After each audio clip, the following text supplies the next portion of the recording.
জীবন নিয়ে হতাশায় পড়ে গিয়েছেন? তাহলে ছোট্ট একটা গল্প বলি। একদিন এক নাবিক ঝড়ের কবলে পড়ে তার নৌকাটি ভেঙে যায়, একটা নির্জন দ্বীপে গিয়ে ওঠেন। সেখানে নাবিক অনেকদিন সেই সাগর পাড়ে বসে অপেক্ষা করে কেউ এসে তাকে উদ্ধার করবে, কিন্তু অনেকদিন যাওয়ার পরও কেউ আর তাকে উদ্ধার করেনি। তখন সে ওই তীরের পাশে জঙ্গলে গিয়ে একটা ছোট্ট ঘর করে থাকার জন্য এবং বন থেকে ফলমূল সংগ্রহ করে, খাবার সংগ্রহ করে তার জীবন ধারণ করে। একদিন সে জঙ্গল গিয়েছিল তার খাবার সংগ্রহ করার জন্য। সে ফিরে এসে দেখে তার ঘরটি আগুনে দাউ দাউ করে জ্বলে যাচ্ছে।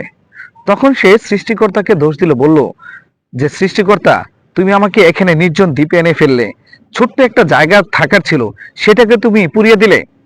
সে হতাশ হয়ে নিজেকে আর রাখবে না, নিজের জীবনই ধ্বংস করে দেবে। তাই সে সাগরের পার যাচ্ছিল, ডুবে মরবে। সেখানে সে গিয়ে দেখে একটা মস্ত বড় জাহাজ আসছে সেই তীরের দিকে। তখন আসার পর সে নাবিককে জিজ্ঞেস করলো যে আপনারা এখানে কিভাবে আসলেন, কেন আসলেন? নাবিক উত্তর দিল যে তুমি যে আগুন জ্বালিয়ে আমাদেরকে জানান দিলে যে তুমি বিপদে আছো, সেই জন্য তোমাকে আমরা উদ্ধার করতে আসছি।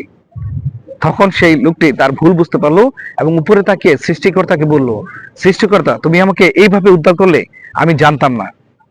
তাই জীবনে চলার পথে আমাদের বিপদ আসতেই পারে, হতাশ হবেন না, ধৈর্য ধরুন এবং বিশ্বাস রাখুন সৃষ্টিকর্তার উপর।